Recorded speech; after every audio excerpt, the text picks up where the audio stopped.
तो देखो last lecture में हमने कुछ डिराइव्ड क्वांटिटीज के यूनिट्स एंड डायमेंशंस फाइंड कर लिए थे एंड हम कौन सा यूनिट पढ़ रहे हैं? यूनिट डायमेंशंस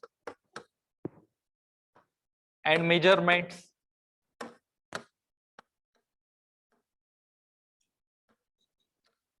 तो देखो अब तक जितनी भी डिराइव्ड क्वांटिटीज हुई क्विकली एक बार रिवाइज कर लेते। याद करो सबसे पहले क्वांटिटी जो थी इट वाज एरिया। एरिया थी, पहले मैं यूनिट लिखता हूं इसका, बाद में डायमेंशंस। एरिया के लिए यूनिट आया था मीटर स्क्वायर एंड डायमेंशंस आया था L2। उसके बाद दूसरा था वॉल्यूम।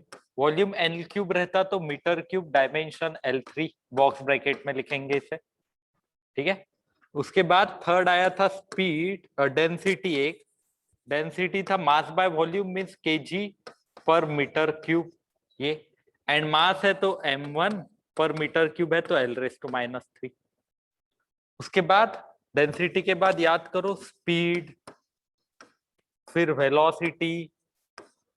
स्पीड वेलोसिटी दोनों के लिए डिस्टेंस अपॉन टाइम ऐसे कुछ यूनिट्स आते हैं। डिस्टेंस अपॉन टाइम मींस क्या लिखोगे आप? मीटर पर सेकंड, L1 T-1। अच्छा,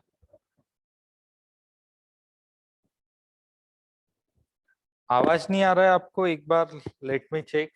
एंड हाँ, पहला लेक्चर आपका ही होगा। हाँ, सर का भी होगा, शायद आगे होंगे सर के lectures.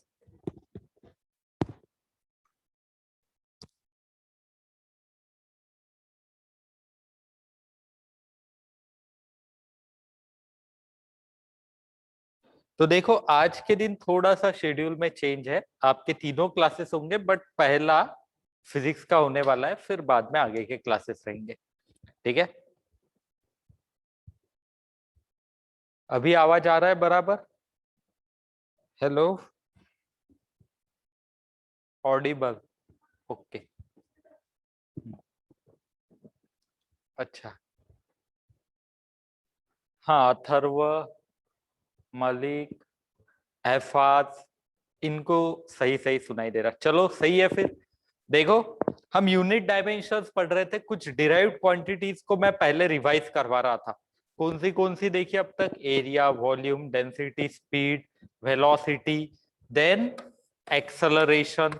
Acceleration velocity upon time, velocity displacement upon time, तो ये आता था मीटर पर सेकंड स्क्वायर, L1 T-2।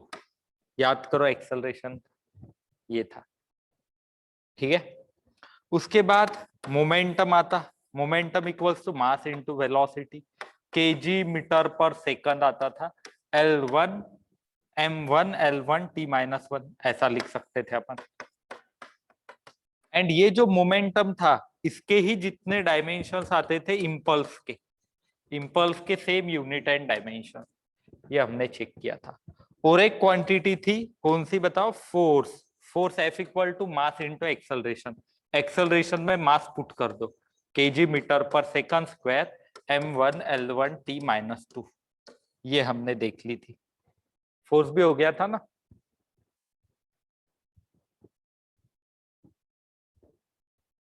सही है। देखो और आगे 8 हो गया, 8 9th, ये भी एक इम्पल्स क्वांटिटी होगी। नेक्स्ट क्वांटिटी देखो, फोर्स के बाद हमने देखा था वर्क और energy, force into displacement, F into S. तो फोर्स में एक और क्वांटिटी आएगी, L एक्स्ट्रा आएगा, M1 L2 T-2। एंड जितना फोर्स वर्क का रहता उतना ही एनर्जी का रहेगा, चाहे एनर्जी काइनेटिक एनर्जी रहो या फिर पोटेंशियल एनर्जी रहो, दोनों के लिए सेम होगा, ठीक है। चलो नेक्स्ट, काइनेटिक पोटेंशियल दोनों बता दिए थे मैंने। एक मैंने टॉर्क का कंसेप्ट पढ़ाया था आपको। टॉर्क मींस फोर्स लगाने की वजह से जो टर्निंग इफेक्ट हमें मिलता, रोटेशनल इफेक्ट हमें मिलता, उसे हम टॉर्क कहते थे। टॉर्क का formula r perpendicular into F. तो एफ फोर्स जो रहता उसमें एक एल ऐड करना पड़ेगा आपको, M1 L2 T-2। ये भी हमने पढ़ लिया था पहले, ठीक है। टॉर्क के बाद नेक्स्ट, टॉर्क एंड कपल के लिए सेम था। फिर 11th हमने पावर देखी थी, पावर रहता वर्क डन अपॉन टाइम, तो वर्क के अंदर टाइम घटा दो 1 से, तो m1 सॉरी ये ऐसा आएगा m1L2 T-2 work upon time है, तो ये भी हमने देख लिया था। फिर एक और क्वांटिटी थी, याद करो, प्रेशर। प्रेशर को कैसे लिखे थे अपन ने? प्रेशर फोर्स अपॉन एरिया, तो फोर्स के डिवाइड में एरिया कर दो, m1L1 T-2 है ना, L1 अपॉन L2, तो L-1 आएगा। आपके प्रेशर के लिए आता था कुछ ऐसे, m1L-1 T-2। ये सब कुछ हमने देख लिया था, और भी कुछ क्वांटिटीज मैंने निकाल के दी थी। अब बढ़ते हैं आगे। ये सारी क्वांटिटीज हमने ढूंढ ली थी, और भी थी एक दो एक्स्ट्रा। मैंने कुछ वर्क दी थी क्वांटिटीज, ध्यान दो, अभी यहां से हमारा लेक्चर स्टार्ट हो रहा है। नेक्स्ट क्वांटिटी जो हमें पढ़नी है, it is surface tension.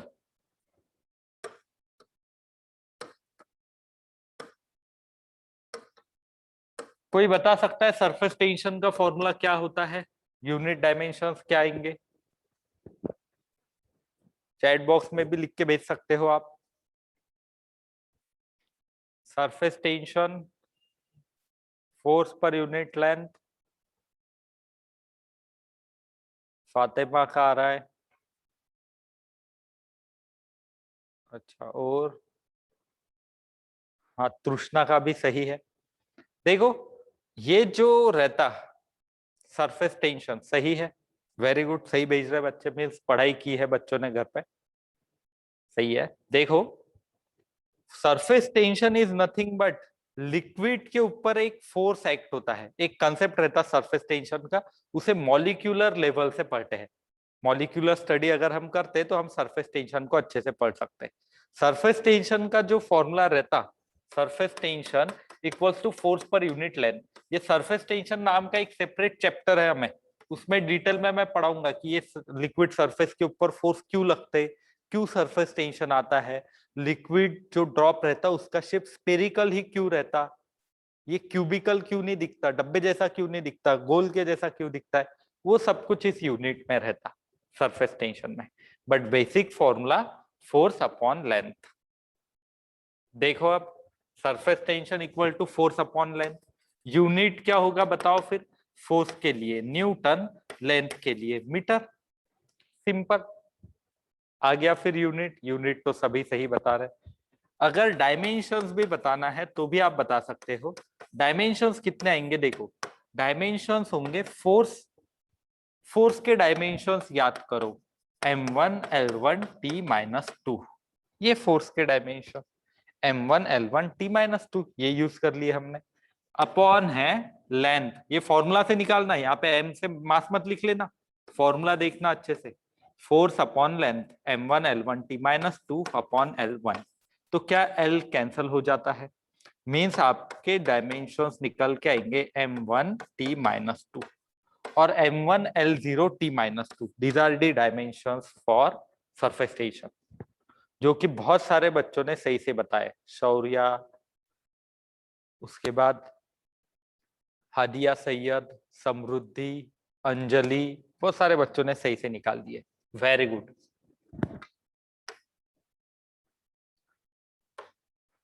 Next देखो, नेक्स्ट क्वांटिटी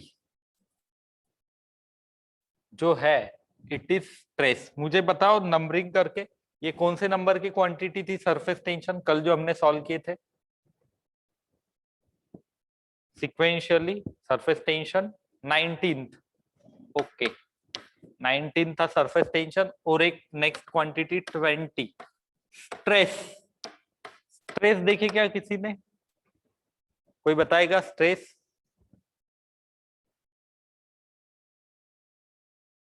वेरी गुड, समृद्धि, अर्पित, गौरी, जोबिया, बहुत सारे बच्चे सही बता रहे। जय, देखो स्ट्रेस क्या रहता है ये पहले समझो अच्छे से। What is stress? अब समझो एखादा कोई ऑब्जेक्ट है, मैं उसके ऊपर फोर्स लगाता हूं तो इसका शेप तो अभी चेंज नहीं हुआ। क्यों नहीं चेंज हुआ बताओ? क्योंकि इसके अंदर से भी इक्वल अपोजिट फोर्सेस लग रहे होंगे कुछ। अगर मैं किसी बॉडी के ऊपर फोर्स लगाता हूं तो शेप तो चेंज नहीं हो रहा, क्यों? क्योंकि अंदर से इक्वल अपोजिट रेजिस्टिंग फोर्सेस लगेंगे और इन्हें ही हम रिस्टोरिंग फोर्सेस भी कहते हैं। इलास्टिसिटी नाम का एक यूनिट रहता, उसमें इसे डिटेल से पढ़ा जाता है स्ट्रेस को। स्ट्रेस क्या रहता है? अगर मैं किसी बॉडी के ऊपर फोर्स लगाता हूं तो फोर्स की वजह से जो इंटरनल रिस्टोरिंग फोर्सेस रहते वो अपॉन एरिया, ये रहता आपका स्ट्रेस। तो हमारा स्ट्रेस क्या है बताओ? Internal restoring force. Restoring force means ऐसा फोर्स जो पार्टिकल को वापस खुद की जगह पे लाने की कोशिश करेगा और ओरिजिनल शेप की तरफ लाने की कोशिश करेगा। जैसे रबर है, खींचो वापस जगह पे आ जाता रबर। क्यों? अंदर स्ट्रेसेस डेवलप होते हैं। तो stress is nothing but internal restoring force upon area, और सिंपल भाषा में आप फोर्स अपॉन एरिया भी बोल सकते हैं, जो कि बहुत सारे बच्चों ने सही से बताए हैं। स्ट्रेस को क्या लिख सकते हो आप? Force upon area. तो यूनिट क्या होगा इसका? फोर्स। फोर्स के लिए न्यूटन, एरिया के लिए मीटर स्क्वायर। न्यूटन पर मीटर स्क्वायर, बहुत ही सिंपल है, आ जाएगा। बहुत सारे बच्चों ने सही से सॉल्व किया है, very good. Force upon area means Newton पर मीटर स्क्वायर, सिंपल। और डायमेंशंस कितने आएंगे देखो जरा। Dimensions force upon area, force के m1 l1 t-2 ये, एंड एरिया के कितने थे डायमेंशंस? l2। एंड आपको एक बात अच्छे से याद रखनी है, जब भी हम डायमेंशंस निकालेंगे फॉर्मूला से निकालना। जब भी डायमेंशंस निकालोगे फॉर्मूला से डायमेंशंस निकालना, क्योंकि अगर समझो आप यूनिट से कंफ्यूज हो गए तो ये मीटर का m लिख लेते बच्चे, नहीं, हम ये ऊपर वाला जो फॉर्मूला रहता है इससे ये डायमेंशंस निकालते कि फोर्स के डायमेंशंस इतने, एरिया के इतने। क्या ये ऐसे आएंगे अब? m1 l1-2 t-2, क्योंकि law of indices x⁻m upon x⁻n कितना रहता? x⁻m-n ये होता है ना। तो l⁻1 upon l⁻2 means l⁻1-2, और मैं लिख सकता हूं m1 l-1 t-2। तो बहुत सही सही डायमेंशंस निकाल के दिए थे बच्चों ने। सोहेल, उसके बाद खान, गौरी, बहुत सारे बच्चों ने सही सॉल्व किए हैं, वेरी गुड। एंड क्या मैं ये बोल सकता हूं कि स्ट्रेस के प्रेशर के सेम यूनिट्स एंड डायमेंशंस है? देखो ना, ये जो पिछला कंसेप्ट था प्रेशर, प्रेशर के डायमेंशंस स्ट्रेस के डायमेंशंस के जितने ही आ गए ना, तो ये स्ट्रेस एंड प्रेशर के डायमेंशन सेम। तो मैं लिख सकता हूं एक नोट, क्या बताओ? Pressure and stress have same unit and same dimensions. ऐसे लिख लेना आपने छोटी सी नोट है कि क्या प्रेशर एंड स्ट्रेस की यूनिट डायमेंशन सेम है।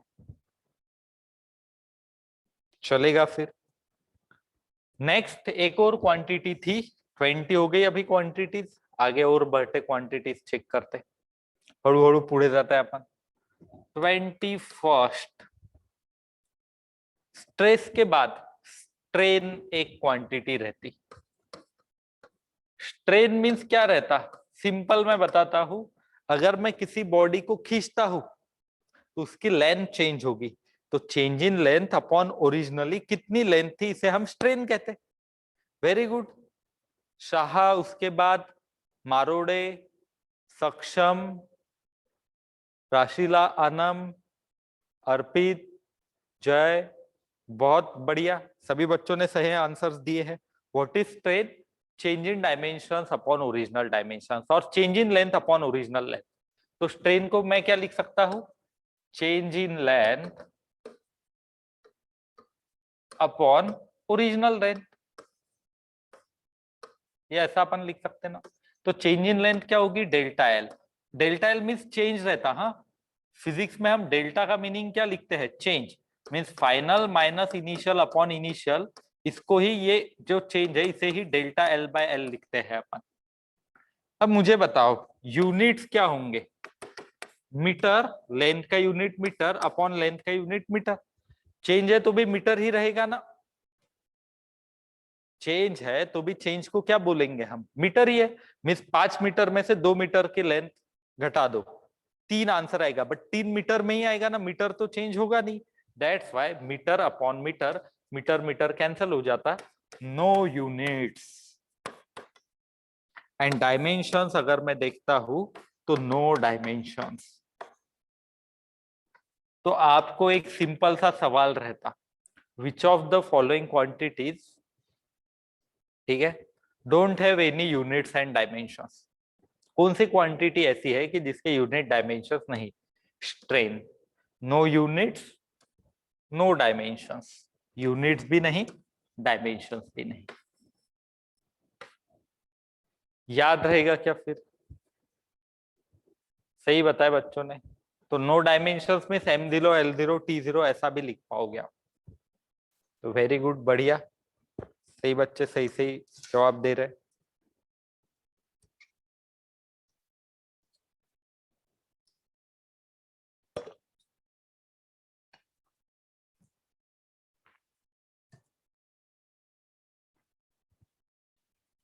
चलो फिर और आगे बढ़ते।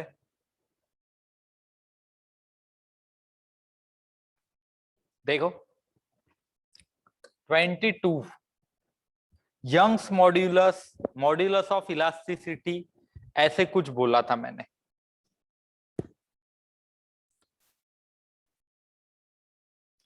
Angular momentum and strain have no dimensions, नहीं, ये गलत है आपका मुबाशिर खान। ये आपने जो कहा है angular momentum and strain have no dimensions, नहीं, स्ट्रेन के डायमेंशंस नहीं रहते, एंगुलर मोमेंटम के रहते ना, कल ही तो निकाल के बताया मैंने R क्रॉस F से। एंगुलर मोमेंटम जो था, मोमेंट ऑफ मोमेंटम जिसे कहते थे, R क्रॉस P, उसके डायमेंशंस रहते, इसके नहीं रहते, स्ट्रेन के नहीं रहते। ठीक है, रहेगा ये पॉइंट क्लियर आपको? हाँ, angular displacement and strain has no dimensions, very good, ये सही पकड़े हो कि एंगुलर डिस्प्लेसमेंट, किसने, भूमि ने कहा है, ये एंगुलर डिस्प्लेसमेंट एंड स्ट्रेन के डायमेंशंस नहीं रहते, सही है ये। ठीक है, need not to be sorry, कोई दिक्कत नहीं, आप एटलीस्ट आपने सोचा तो सही, भूमि ने सही बताई, ये नोट आपने लिख लेना। देखो स्ट्रेन के यूनिट्स भी नहीं डायमेंशंस भी नहीं, एक और क्वांटिटी रहती एंगुलर डिस्प्लेसमेंट।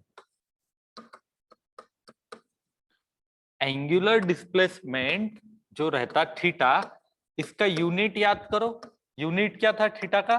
सप्लीमेंट्री क्वांटिटी थी रेडियन, एंड डायमेंशंस कितने थे? No dimensions.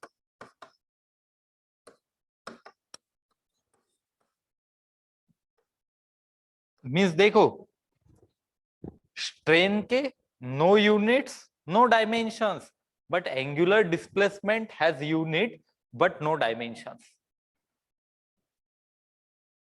याद रहेगा आपको? ये नोट अच्छे से आपकी किताब में लिख लो, सभी बच्चे लिखेंगे। क्या लिखना है आपको? शांति से लिखो कि strain has no units no dimensions, but angular displacement has units but no dimensions. Angular displacement का यूनिट रहता बट डायमेंशंस रहते नहीं, एंड वही स्ट्रेन के यूनिट्स भी नहीं डायमेंशंस भी नहीं, ये रहता। एंड ये जो क्वांटिटीज है ये बहुत ज्यादा क्लियर होने वाली है बोला, ये पूरे आगे चल के चैप्टर्स है, स्ट्रेस स्ट्रेन पूरे एक चैप्टर भर में रहता है इलास्टिसिटी में। अभी आप सिर्फ फॉर्मूला चेक करो, डायमेंशंस कैसे निकालते इतना अच्छे से पढ़ लो, डायमेंशंस को ढूंढते कैसे वो अच्छे से समझ लो।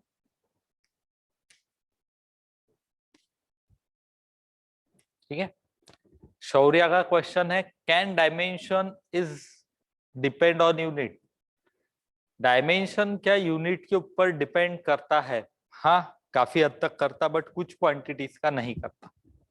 तो आप कुछ प्रोफेसर्स या फिर कुछ जगह पे आपको ऐसे भी मिलता कि यूनिट से डायमेंशंस निकालते, यूनिट से डायमेंशंस निकालते, बट क्या होता है इसमें कंफ्यूजन थोड़ा बढ़ता है बच्चों का, दैट्स व्हाई मैं उस प्रोसेस को थोड़ा साइड में ही रखता। जो सिंपल प्रोसेस है, फॉर्मूला, फॉर्मूला के ऊपर से यूनिट और फॉर्मूला से ही डायमेंशंस। ठीक है, ब्लर दिख रहा है? देखो इस तरफ से तो पूरा हाई स्पीड नेट लगा हुआ है, यहाँ पे हमारे पास दो सिस्टम्स भी है जहाँ पे सब कुछ सही दिख रहा, तो शायद ब्लर दिख रहा है आपको, तो आपके नेटवर्क में थोड़ा प्रॉब्लम हो सकता है। ठीक है, आप उससे थोड़ा चेक कर लेना, क्योंकि हमारे यहाँ पे 2-3 सिस्टम लगी है, वहां पे सब कुछ सही सही चल रहा। चलो फिर नेक्स्ट देखते, और एक क्वांटिटी देखनी है हमें। ये एंगुलर डिस्प्लेसमेंट को थोड़ा साइड में रखते अपन, ये तो बच्चों ने पूछ लिया, दैट्स व्हाई हमने बता दिए। नेक्स्ट 22 ही लिखता हूं मैं, यंग्स मॉड्यूलस, बल्क मॉड्यूलस।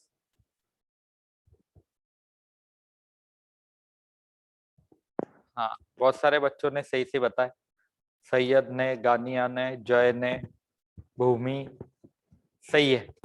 देखो, एक हुक्स लॉ रहता है, ये आगे पढ़ेंगे अपन, बट इस हुक्स लॉ से क्या आता कि ये जो मॉड्यूलस ऑफ इलास्टिसिटी है,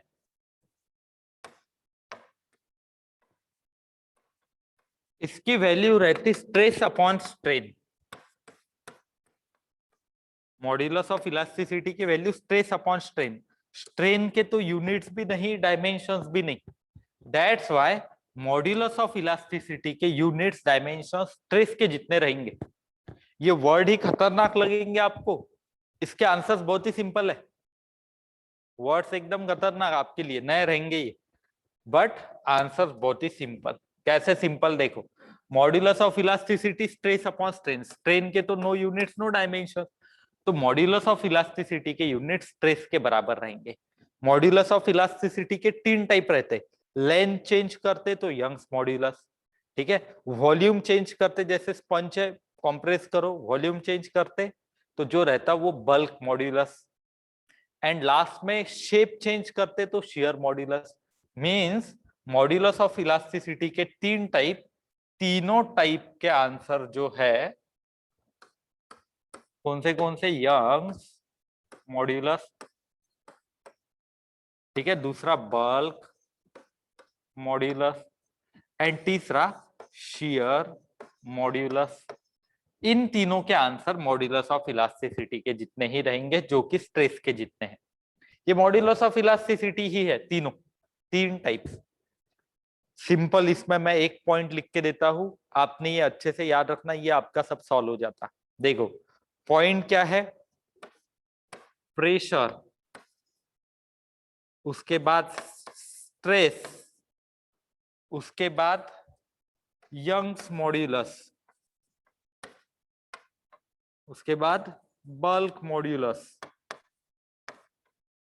उसके बाद शियर मॉड्यूलस। ये जो तीनों है ये मॉड्यूलस ऑफ इलास्टिसिटी भी कहते हैं इनको, कंबाइंड करके। इन सभी 1 2 3 4 5, इन पांचों का आंसर कितना है, सेम ही है, फोर्स अपॉन एरिया के जितने। What is Hooke's law, Shaurya का क्वेश्चन है। Hooke's law states that within elastic limit stress is directly proportional to strain. ये इलास्टिसिटी नाम की यूनिट में रहता, आगे पढ़ेंगे अपन कि stress and strain directly proportional रहते, वो करेंगे चेक, ठीक है।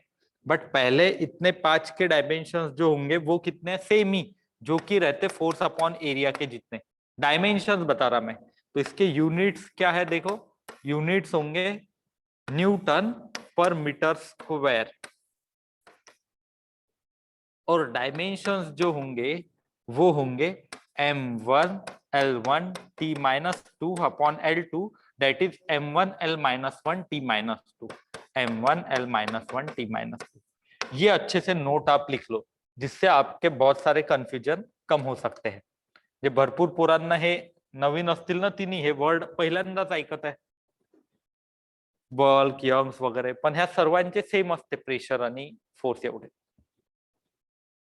ठीक है। फिर ये अच्छे से नोट डाउन कर लेते हो आप, करो इतना अच्छे से नोट डाउन, मैं वक्त देता हूं थोड़ा आपको। स्ट्रेन भी लिख लो, एंड ये मॉड्यूलस ऑफ इलास्टिसिटी भी लिख लो, ये सरफेस टेंशन स्ट्रेस ये भी लिखना था आपको, लिख लो इसे अच्छे से, थोड़ा वक्त देता हूं आपको लिखने के लिए। क्या बताया अभी हमने, प्रेशर, स्ट्रेस, यंग्स मॉड्यूलस, इन सभी के यूनिट डायमेंशंस सेम रहेंगे। कितने रहेंगे, यूनिट्स न्यूटन पर metre square, and dimensions m1 L minus 1 T minus 2।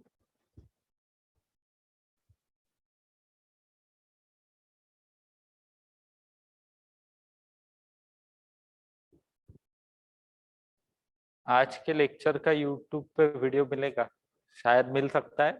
एक बार मैं टेक्निकल टीम से बात कर लेता हूँ।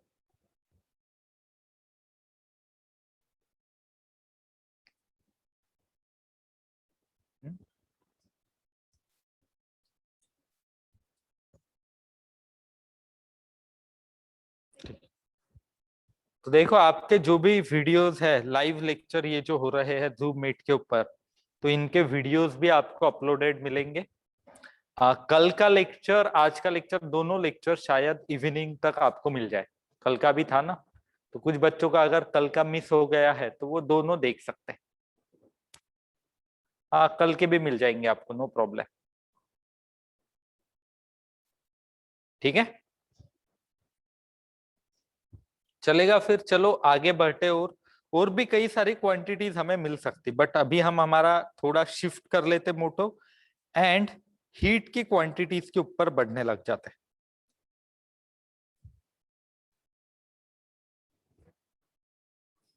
अभी तक हमने जो क्वांटिटीज देखी है,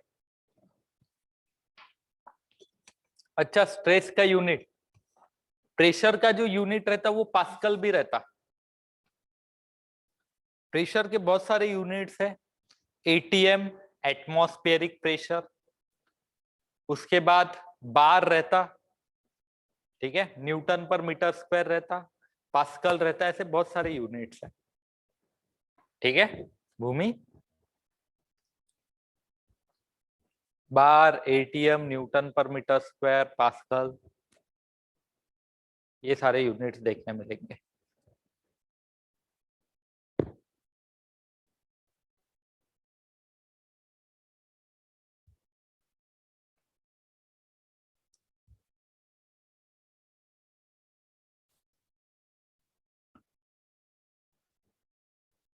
इतना लिख लो अच्छे से, फिर मैं कुछ हीट की डिराइव्ड क्वांटिटीज बताता हूँ। अब तक हमने एमएलटी के बारे में ही डील किया ना। अब एक काम करते हैं, हम कुछ और क्वांटिटीज को भी इंट्रोड्यूस करते हैं।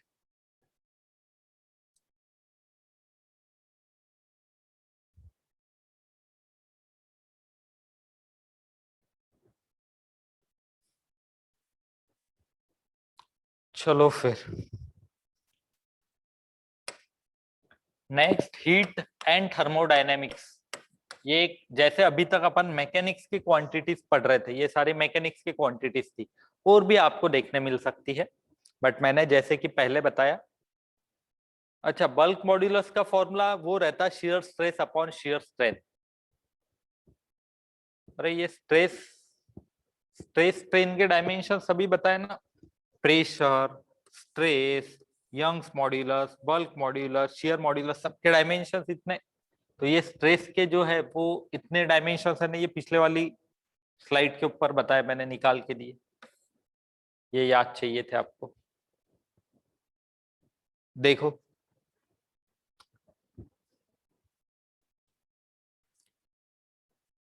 All total how many quantities are there. देखो, फंडामेंटल जो क्वांटिटीज है वो तो साथ ही है, एंड सप्लीमेंट्री दो, बट डिराइव्ड क्वांटिटीज जो है वो नेवर एंडिंग, और कुछ ना कुछ क्वांटिटी डिराइव हो ही सकती। जैसे मैं आपको एग्जांपल देता हूँ, अल्फाबेट्स कितने हैं हमारे पास? अल्फाबेट्स रहते 26, बट वर्ड्स कितने हैं? वर्ड्स तो बहुत सारे हैं ना, कोई नया वर्ड आते रहता, ऐसे ही इधर रहेगा। ठीक है, ऐसे नहीं 26 ही क्वांटिटीज, नहीं, ये गलत है। 26 क्वांटिटीज एक आधी किताब में आपने देख लिए, दूसरे किताब में आपको 50 मिलेंगी, तीसरे किताब में 100 मिलेंगी। ऐसे जरूरी नहीं 26 ही क्वांटिटीज हो। ठीक है, चलो नेक्स्ट, स्ट्रेन। अच्छा, हमने अभी तक कितनी देखी ये बता रहे हो आप? हमने जो क्वांटिटीज देखी, स्ट्रेन, स्ट्रेन के बाद ये 21 था ना, 22, 22 एंगुलर डिस्प्लेसमेंट भी बोल सकते हो आप, 23 Young's modulus, 24 bulk modulus, 25 shear modulus, 25 हो गई अब तक। नेक्स्ट देखो हीट की क्वांटिटीज देखते हैं। पहले तो बेसिक याद रखना आपने, लेंथ के लिए यूनिट क्या था याद करो, यूनिट मीटर, डायमेंशंस था एल। उसके बाद मास के लिए यूनिट था केजी, डायमेंशन था एम। उसके बाद टाइम के लिए यूनिट था सेकंड, डायमेंशन था टी। नेक्स्ट है थर्मोडायनेमिक टेम्परेचर, तो टेम्परेचर के लिए जो यूनिट है वो क्या था याद करो, केल्विन। एंड डायमेंशंस देखो के और थीटा। डायमेंशन क्या रहता है टेम्परेचर का, के और थीटा। एनसीईआरटी में के को यूज किया गया है एंड कुछ किताबों में आपको टेम्परेचर को थीटा से भी रिप्रेजेंट करके मिलेगा। वी विल यूज के, हम के को इस्तेमाल करेंगे ज्यादातर बार। के भी इस्तेमाल किए तो भी कोई प्रॉब्लम नहीं, थीटा भी इस्तेमाल करते हो तो भी कोई प्रॉब्लम नहीं। तो टेम्परेचर के लिए याद रखोगे डायमेंशन क्या होगा, के और थीटा। ठीक है, याद रहेगा सभी को। टेम्परेचर के लिए जो डायमेंशंस है इट इज के और थीटा। नेक्स्ट, ओनली के यूज किए तो कोई प्रॉब्लम नहीं, नो प्रॉब्लम। देखो अब ध्यान दो, टेम्परेचर का के है, हीट के अंदर नेक्स्ट क्वांटिटीज दिखते कितने हो गए, 25 हो गए ना क्वांटिटीज, 26 वाली क्वांटिटी 26। हीट, हीट के यूनिट्स डायमेंशंस बता सकते हो क्या, कोई बता सकता है हीट के इतने यूनिट्स इतने डायमेंशंस रहेंगे। पहले तो हीट क्या रहती पता है आपको, बहुत बार सुना होगा कि हीट बहुत है, समर के अंदर हीट तो बहुत ही रहती, या फिर कुछ सुना होगा अब तक, कैलोरीज, अच्छा, काइनेटिक एनर्जी, अच्छा, जूल, अच्छा। लुक, ये जो हीट है it is change in temperature नहीं। पहले समझिए हीट क्या रहती, heat it is the form of energy, means heat ये एनर्जी ही है, हीट क्या है, एनर्जी ही है, जो कब ट्रांसफर होती, विच ट्रांसफर्स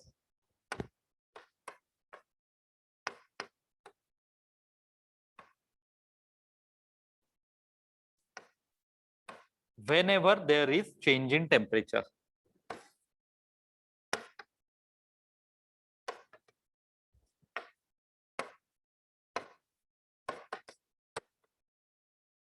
तो याद रखोगे हीट जो रहती ये it is not change in temperature, ये एक एनर्जी रहती, हीट इज एनर्जी जो कब फ्लो होती, जब टेम्परेचर में चेंज हो तो। जैसे एग्जांपल देता हूं मैं, पानी कब फ्लो होता बताओ, जब प्रेशर में डिफरेंस है, तो हाइट अगर ज्यादा है एंड लो हाइट है तो ज्यादा हाइट पे ज्यादा प्रेशर, लो हाइट पे कम प्रेशर, तो हाइट ज्यादा है तो वहां से लो की तरफ फ्लूइड फ्लो होता, मींस फ्लूइड कब फ्लो होता, जब प्रेशर डिफरेंस है। करंट कब फ्लो होता, इलेक्ट्रिसिटी कब फ्लो होती करंट, जब पोटेंशियल डिफरेंस है। वैसे ही ये जो हीट है ये भी एनर्जी ही है, it is form of energy which transfers whenever there is change in temperature or whenever there is temperature difference, और whenever there is temperature difference भी हम बोल सकते हैं। तो हीट के जो यूनिट्स है वो एनर्जी के जितने ही रहते, हीट के जो यूनिट्स है एनर्जी के जितने ही, एनर्जी के क्या थे बताओ, जूल, तो जूल के जितना, ऐसा यूनिट, कैलोरीज भी यूनिट रहता, हीट का एनर्जी का यूनिट भी कैलोरी रहता। मैंने एक्सरसाइज करते जिम में जाके कैलोरीज बर्न करते ना, मींस हमारी एनर्जी हम लॉस करते, तो कैलोरीज भी यूनिट है, but here we are talking about ऐसा यूनिट, ऐसा यूनिट जो है वो जूल रहता एनर्जी का और हीट का। एंड इसके जो डायमेंशंस है क्या वो ऐसे है, m1L2T-2, एनर्जी के निकाले ना रे अपन ने, वर्क के एनर्जी के आज भी निकाल के बताया, रोज भी निकाल रहे, ये m1L2T-2, ये यहाँ पे दिख रहा है आपको, वेरी गुड, सही है। तो हीट भी याद रखेंगे क्या सभी? ये लिख लो आपके किताब में कि टेम्परेचर है तो इसके लिए डायमेंशंस के यूज करना। हीट ये फॉर्म ऑफ एनर्जी है जिसमें के तो दिखता नहीं, सिर्फ ये कब फ्लो होती, जब टेम्परेचर डिफरेंस है।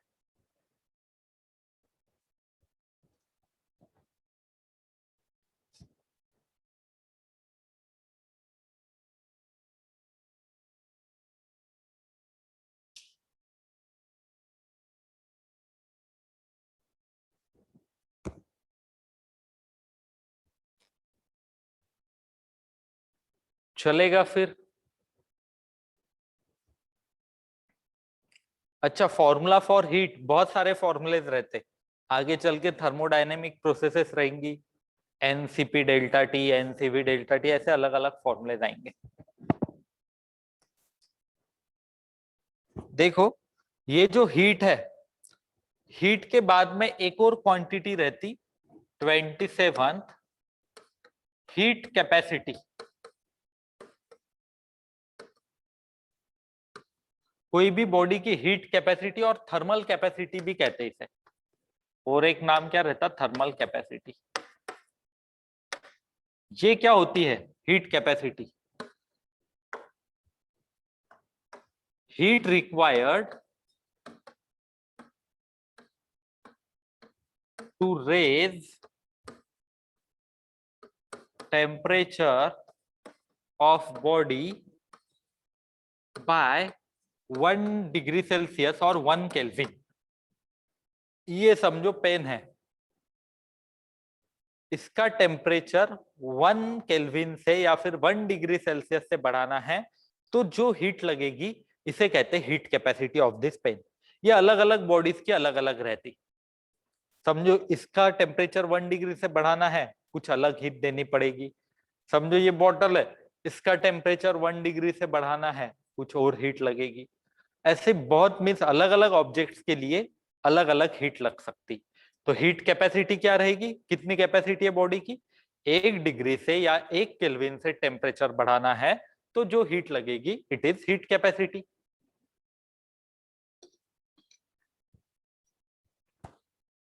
रहेगा याद फिर आपको हीट कैपेसिटी क्या रहती? तो heat required to raise temperature of body by 1 Kelvin और 1 डिग्री।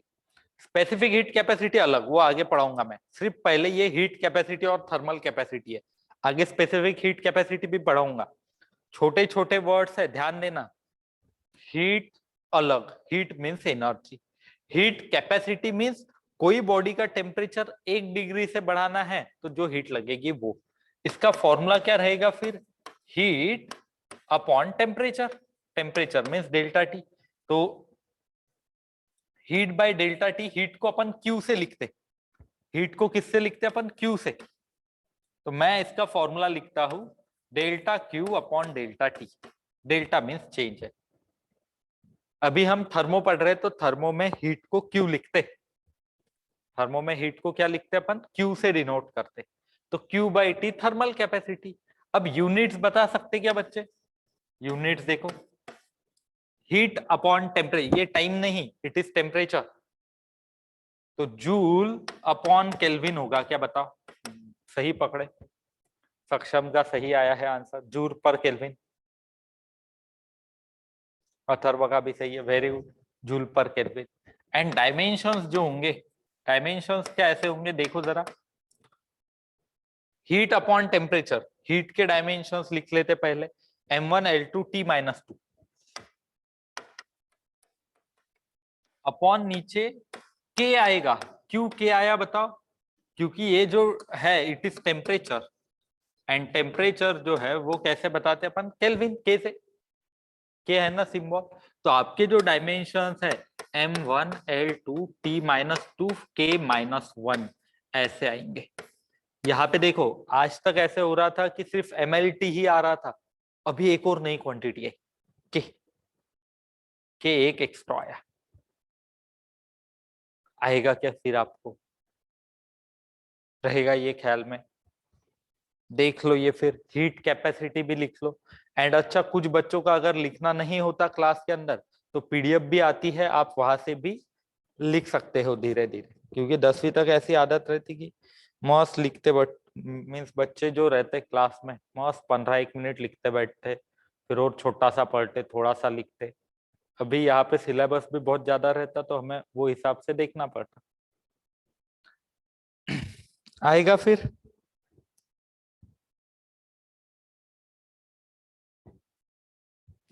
कोई पूछ रहा था स्पेसिफिक हीट। स्पेसिफिक हीट क्या रहती, इसे और स्पेसिफिक कर लो। हीट कैपेसिटी मींस कोई भी बॉडी का टेम्परेचर 1 डिग्री से बढ़ाना है या 1 केल्विन से बढ़ाना है, जो हीट लगती वो। बट स्पेसिफिक अगर मैं करता हूं इसे, specific heat capacity, specific heat capacity क्या रहती देखो, अच्छे से समझो इस बात को। Specific heat capacity is heat required to raise temperature of unit mass by 1 Kelvin और 1 degree Celsius. Means heat capacity, कोई भी बॉडी का टेम्परेचर अगर बढ़ाना है आपको, तो जो हीट लगेगी वो। बट स्पेसिफिक हीट मीन्स ये जो पेन था इसका 1 किलो मास लो, 1 किलो मास का टेम्परेचर 1 डिग्री से बढ़ाने के लिए जो हीट लगेगी, that is specific heat capacity. दोनों में फर्क समझ में आ रहा है क्या? हीट कैपेसिटी कोई सी भी बॉडी रहो, टेम्परेचर 1 डिग्री से या 1 केल्विन से बढ़ाओ, जो हीट लगती वो। स्पेसिफिक हीट मीन्स 1 किलो मास है, 1 किलो मीन्स यूनिट, 1 किलो मास का टेम्परेचर 1 डिग्री से बढ़ाना है, जो हीट लगती। एंड इसका जो फॉर्मूला होगा delta Q upon M delta T रहेगा।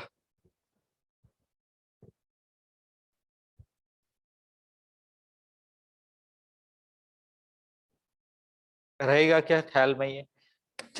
ये heat upon mass upon temperature, तो यूनिट्स जो होंगे, क्या ये ऐसे लिख सकते अपन? देखो इसके यूनिट्स जूल पर केजी केल्विन, ये लर्न करना सभी ने, जूल पर केजी केल्विन। एंड हाँ, आपको एक मैं वर्क भी दे रहा हूं, आपने 2 साइडेड पेज एक निकाल लेना, उस पेज के 4 हिस्से करना। पहले इसमें सीरियल नंबर, दूसरे इसमें क्वांटिटीज, तीसरे इसमें उसके फॉर्मूलाज, चौथे इसमें यूनिट्स, एंड पांचवा और एक कॉलम करना जिसमें डायमेंशंस लिखना। ये ऐसी पूरी क्वांटिटीज आज तक जितनी हो रही है, उन सभी क्वांटिटीज का करना है आपको ऐसे। ये तो हम आगे चल के ये चेक भी करेंगे आपका कि सही किया है या बच्चे ने या फिर नहीं। क्या करना है आपको, अब तक जितनी भी क्वांटिटीज मैंने पढ़ाई है, पहले सीरियल नंबर, फिर क्वांटिटी, फिर उसका फॉर्मूला, फिर यूनिट एंड डायमेंशन, ये अच्छे से लिखना है। ठीक है, तो देखो फिर जूल पर केजी केल्विन यूनिट्स है, डायमेंशंस भी निकाल लेते हैं। डायमेंशंस देखो कैसे होंगे। हीट के लिए m1 L2 T-2 upon mass के लिए m1, टेम्परेचर के लिए केल्विन। तो m कैंसल होता क्या देखो, तो आंसर कितना आएगा m0 L2 T-2 K-1। देखो आ रहे हैं क्या?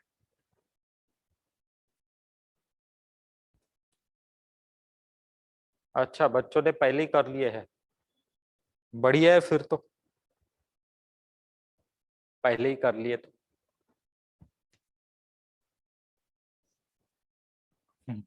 जिन्होंने नहीं किए उन्होंने भी कर लेना अभी।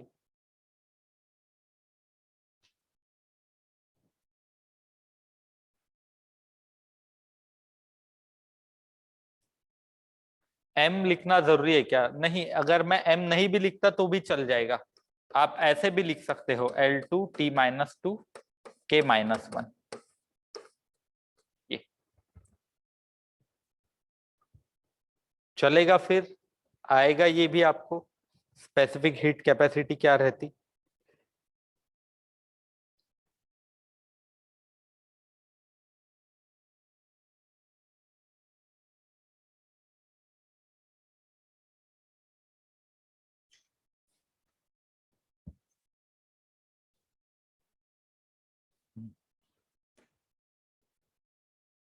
चलो फिर नेक्स्ट देखते हैं।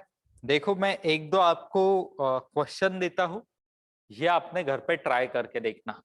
नेक्स्ट आपका बायो का लेक्चर होगा। अभी मैं कुछ क्वेश्चंस देता हूँ। अभी 28 क्वांटिटीज हमने ढूंढ ली, इनका आपने निकाल के देखना घर पे। फॉर्मूलेस ढूंढना नेट तो है ही अभी सबके पास, बहुत ही आसान हो गया अब तो देखो नेक्स्ट जो क्वांटिटीज दे रहा हूं मैं, जो आपको ढूंढनी है घर पे अच्छे से, ये पहले लर्न करना अच्छे से। एंड नेक्स्ट क्वांटिटी जो ढूंढनी है हमें,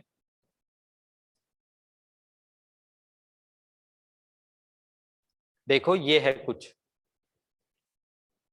घर पे चेक करना सिर्फ ये क्या होता है। 29 यूनिवर्सल गैस कांस्टेंट,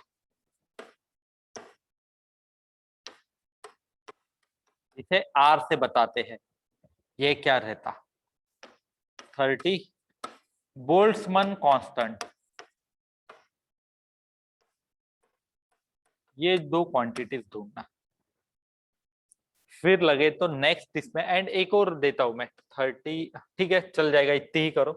लगे तो नेक्स्ट क्वांटिटीज जो है आगे वाले लेक्चर में मैं लूंगा आपकी, ठीक है। इतना पढ़ो फिर अच्छे से, एंड जैसे ही क्वांटिटीज एंड कुछ एप्लीकेशंस होते हैं, मैं लगे तो फिर आपको इसके असाइनमेंट्स दे दूंगा।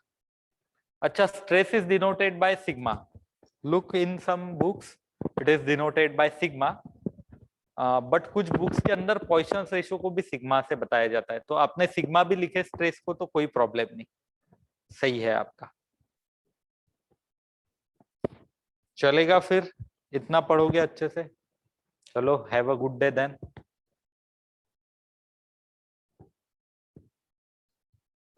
बोल्ट्जमैन कांस्टेंट के से बता देना आपने।